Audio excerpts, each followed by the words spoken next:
So, I was watching the movie The Voyage of the Dawn Treader the other day, which is based on one of the Narnia books, and it's a decent enough movie, but it's not very much like the book. And that book is one of my favorites in the Narnia series. I felt a little sad that they didn't finish up the movie series, but it occurred to me that they likely can't, because with the exception of the first book, Narnia is not a series that easily adapts to movies or books. They pretty much make lousy movies if they're adapted as is. But why is that when the books themselves are so good? And more importantly, how do you stop your books from meeting a similar fate? After all, if you ever want your story to be adapted into a book or a movie, you have to make sure they're adaptable and not written the way C.S. Lewis wrote Narnia.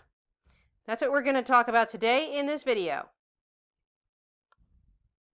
Hi Novelteers, I'm Devlin Blake, novel writing and self-publishing expert, coach, published author, and former ghostwriter of 200 books. If you'd like to work with me, check out my links in the description. So, the first book of Narnia, The Lion, the Witch, and the Wardrobe, it's the most famous. It always makes a perfect movie, and the other ones don't. But why? To answer this, we'll start by taking a look at the first book, The Lion, the Witch, and the Wardrobe. It's been turned into many movies, and there's a reason for that. The reason is because out of all the books in the series, this one follows the traditional story format. You have the main characters of the four children, you have a handful of other characters, you have Aslan, and the witch. And the witch is a clearly defined villain that the characters can defeat. This gives the characters a clearly defined goal.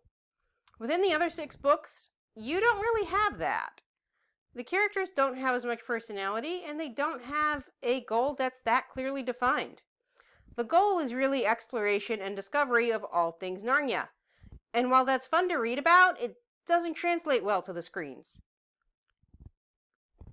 The adventure is mostly internal in the other books, and every few books, the cast of characters change to new ones we've never met before. After Dawn Treader, none of the original characters of the four children remain.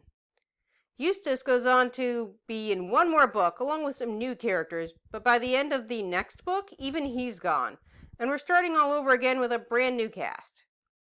That's hard for the viewers to accept at an emotional level. After all, stories are about people.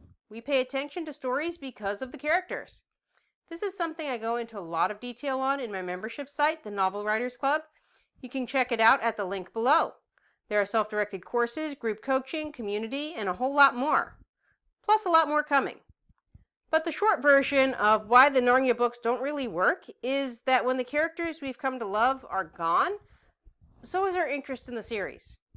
Think of how many TV shows went downhill after a major beloved character was killed off or just left. And the Wonderful World of Oz books have the same issues. They keep changing characters.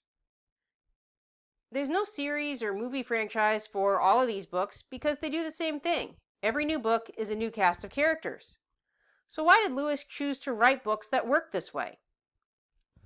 It's because the people and animals of Narnia are not the main characters of the book. Even Aslan is not really the main character. He's a supporting character. The main character of Narnia, and Oz too, is actually the world itself. It's Narnia. Narnia is about discovering Narnia. This is clear in every book but the first one. And while it is possible to impart a sense of world wonder on children, because they are young people's books, through written prose, it's impossible to do that in a movie. We are just not impressed with world building in a movie. Because even a child has seen it all before when it comes to movies. When a person is reading a book and activating their imagination, that wonder can fill them. That doesn't happen with something you just watch and not read. The medium itself turns off that part of the brain. It turns off the imagination for at least the time that you're watching it. And without the imagination, the wonder can't happen. So stories like Narnia or Oz is never going to work well on screen. They'd have to be completely rewritten after being stripped down to the bones, which is not an easy task and likely why no studio really wants to do it. Now that being said, there are ways to use a world as a character without it becoming the main character, and there are ways to introduce a new cast of characters without losing your readers too. Romance novelists do this all the time. But we'll go over those options in another video. If you're hoping to have your book turned into a movie or TV show someday, it's best to keep the Narnia Problem in mind and not write it that way. And if you're not sure about how to turn your book idea into a story, check the link in the description below to discover ways to work with me, including the Novel Writers Club. This is Devlin Blake saying right on.